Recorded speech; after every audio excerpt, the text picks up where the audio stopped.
হালকা ভাই, তোমার বাড়ি থেকে ফোন এসেছে। হ্যালো।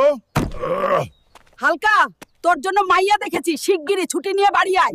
স্যার, আমার বিয়ে ঠিক হয়ে গেছে, আমার 1 মাসের ছুটি লাগবে। কি বলছো হাল্ক? বিয়ের জন্য মাত্র 1 মাস?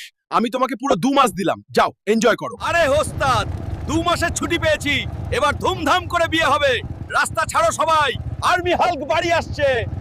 ওরে বাবা, এসে গেছিস, লগ্ন বয়ে যাচ্ছে, যা জলদি রেডি হয়ে নে। ঠিক আছে মা, আজ দেখবে তোমার ছেলেকে কেমন হিরো লাগে।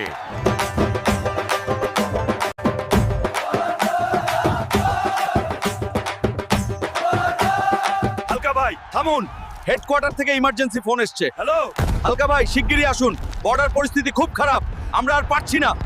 ওরে হালকা, বিয়ে ফেলে কোথায় যাচ্ছিস? ফিরে আয় বাবা। মা, কান্দিস না, বিয়ের চেয়ে দেশ বড়, আমাকে যেতেই হবে। বন্ধুগণ, বিয়ে পরে হবে, আগে বর্ডার বাঁচানো মেন কাজ। তোমরা যদি সত্যি দেশভক্ত